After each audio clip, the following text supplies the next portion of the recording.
तो दोस्तों स्वागत करते हैं आपका महाकुंभ से। कच्छप द्वार मेरे पीछे है और बीइंग रोमर्स आपका स्वागत करते हैं। बहुत ही बड़ा महापर्व है जो कि पूरे 144 साल बाद हो रहा है। जनरेशन्स बीत जाती हैं बट आपको ये शायद मौका नहीं मिल पाएगा, तो आप हमारे साथ एक्सपीरियंस कीजिए महाकुंभ। स्वागत है।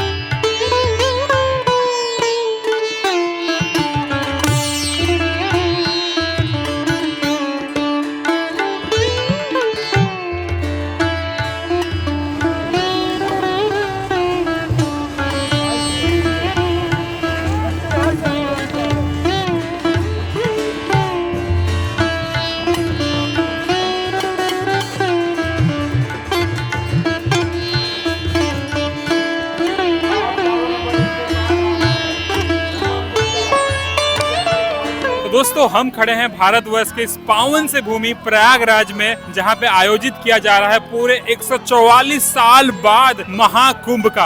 अब मैं आपको बताता हूं महाकुंभ का आयोजन क्यों होता है। इसके पीछे कुछ बहुत ही ज्यादा स्पिरिचुअल रीजंस हैं। पहली मान्यता ये है कि जब समुद्र मंथन हुआ था तो उसमें अमृत निकला था और उस अमृत के लिए लड़ाई हो रही थी देवताओं और असुरों में। तो भगवान विष्णु के आदेश पे देवता उस अमृत को लेकर वहां से दूर भागे। तो दोस्तों जो धरती पे 4 जगह अमृत की बूंदें गिरी थी उसमें सबसे पहले प्रयागराज है, उज्जैन है, नासिक है और हरिद्वार है।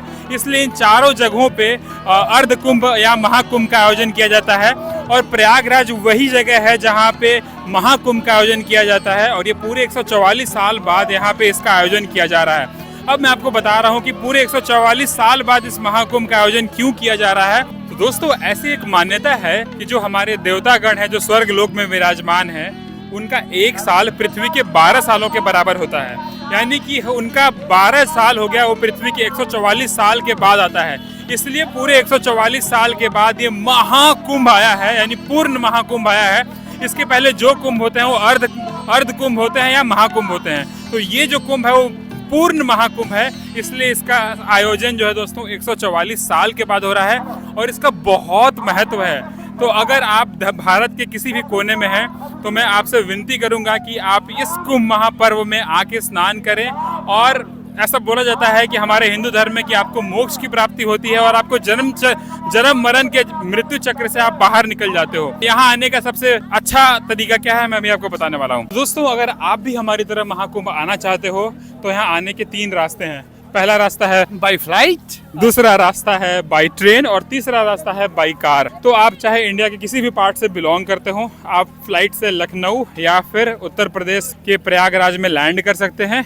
आप अपनी फ्लाइट टिकट देख लें और प्लान कर लें और वहां से आप सीधा महाकुंभ में आ सकते हो। और अगर आप ट्रेन से आना चाहते हो तो आपको प्रयागराज स्टेशन आना पड़ेगा। और स्टेशन से कितनी दूर है ये जगह?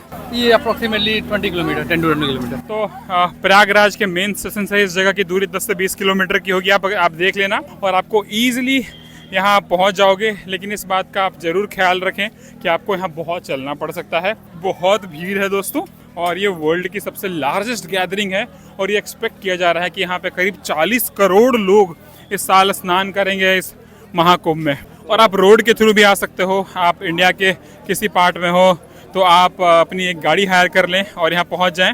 जैसे कि हमने पार्क करा है गाड़ी। हमने पार्क कहाँ करा है मित्र? हमने फाफामऊ में पार्क किया हुआ अपनी कार को। तो मेक श्योर दैट जो लोग भी आ रहे हैं तो आप लोग ऐसा प्लान ना करें कि हम सुबह पहुँचेंगे, दोपहर तक नहाएंगे और शाम में वापस चले जाएंगे।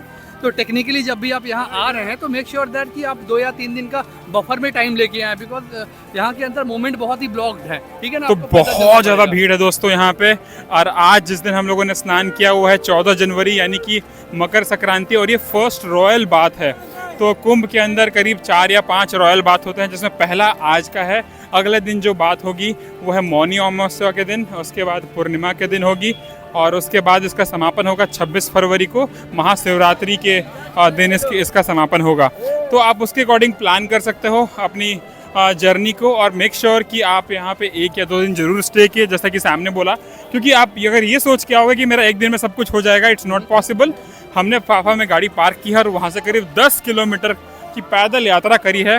तो मेक श्योर कि आप वो कर लें। हालांकि वहाँ से आपको फीडर बस सर्विसेज मिल जाती हैं, तो आप उसको लेके आप जा सकते हो, आराम से यहाँ पहुँच सकते हो। महाकुंभ तक आपको ड्रॉप कर देंगे। तो यही व्यवस्था है। तो दोस्तों आप देख सकते हो यहाँ पे बसेस भी चल रही हैं और इन बसों से आप जा सकते हो डायरेक्टली कुंभ मेला तक। तो अगर आपको वॉक नहीं करना है तो आप ये बसेस ले सकते हैं, बट बहुत लंबी लाइन है तो हम लोग तो पैदल ही जा रहे हैं, राइट। चलिए चलते हैं, लेट्स गो। हम लोग बाई वॉक जा रहे हैं क्योंकि बसों में बहुत लंबी भीड़ है दोस्तों। तो आप अगर आपको लाइन में लगना है, अगर आप असमर्थ हैं कुंभ मेले या स्नान क्षेत्र तक जाने में, तो आप इन बसेस को ले सकते हैं। बहुत ही बढ़िया एसी बसेस बनाई गई हैं जिसमें चढ़ के आप जा सकते हैं फ्री ऑफ कॉस्ट। ये फ्री ऑफ कॉस्ट है, right Sammy? Exactly, may be not sure, but हाँ ये होंगी। ये फ्री ऑफ कॉस्ट हैं जो उत्तर प्रदेश सरकार द्वारा चलाई जा रही हैं।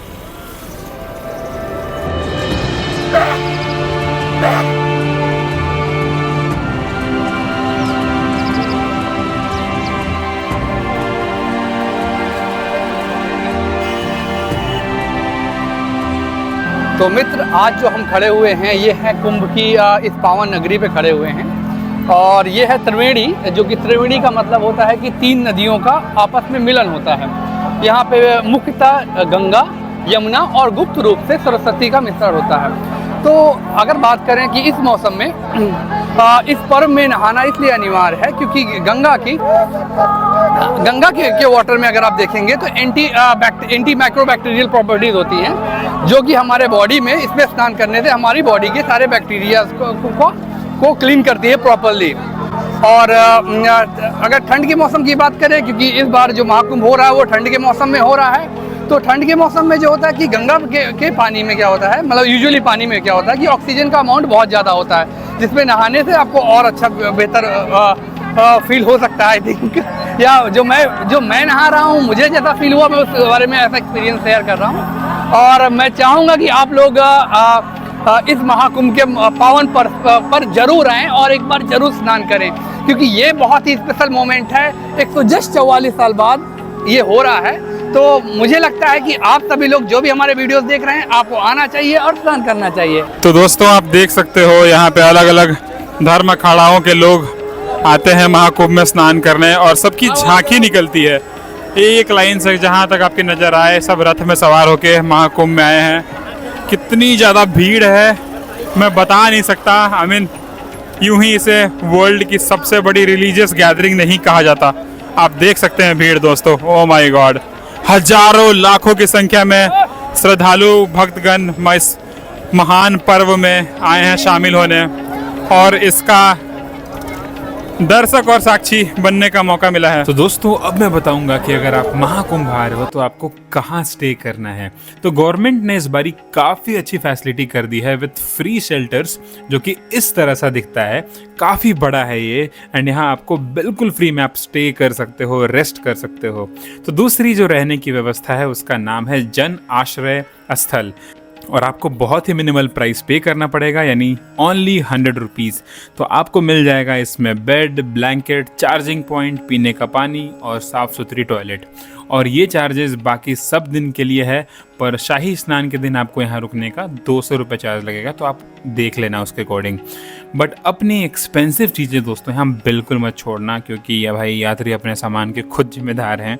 और इसका लोकेशन है परेड ग्राउंड चुंगी नई पुल के पास, और सेक्टर 6 नाग वासुकी टेम्पल के पास। तो आप अकॉर्डिंगली वहाँ जाके बुकिंग करा सकते हो और वहाँ आराम से रुक सकते हो।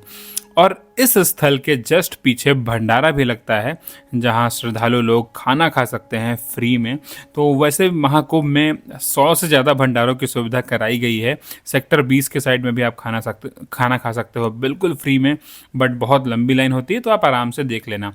और इन भंडारों में आपको पूरी सब्जी, खिचड़ी और बहुत सारी बिना प्याज और लहसुन का सात्विक खाना मिलता है, तो आप उसका लुत्फ उठा सकते हो। नेक्स्ट है कुंभ का सबसे बड़ा अट्रैक्शन, यानी कि यहाँ के नागा साधु और अघोरी बाबा।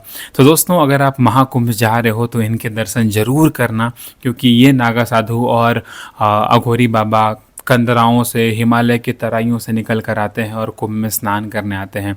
इनकी बॉडी पे कोई वस्त्र नहीं होता और ये पूरी बॉडी पे राख लपेटे रखते हैं, और अपने आप में ही इनको देखना एक अलग ही दृश्य होता है। तो अगर आप कुंभ मेला जा रहे हो तो इनके दर्शन जरूर करना। और हाँ, कुंभ की एक मान्यता है कि यहाँ पे सबसे पहला स्नान का जो मौका मिलता है वो यहाँ के अघोरी बाबाओं और यहाँ के नागा साधुओं को मिलता है। तो सबसे पहले वो स्नान करते हैं, इसके बाद ही कोई कुंभ में जाता है। तो दोस्तों आई होप आपको ये वीडियो बहुत पसंद आया होगा। अगर ये आपको वीडियो पसंद आया है तो प्लीज़ हमारे चैनल को सब्सक्राइब कर दो, वीडियो को लाइक कर दो और शेयर कर दो जो आपके फ्रेंड्स या फैमिली मेम्बर कुंभ जा रहे हैं, क्योंकि इसमें ढेर सारी जानकारियाँ लिखी हुई हैं। और अगर आपको अभी भी फील हो रहा है कि कोई क्वेश्चन रह गया है आपके दिमाग में तो प्लीज़ कमेंट डाउन बिलो, हम उसका आंसर देने की कोशिश करेंगे। तो चलो चलते हैं, bye bye, take care, love you, being रोमस, घूमते रहो।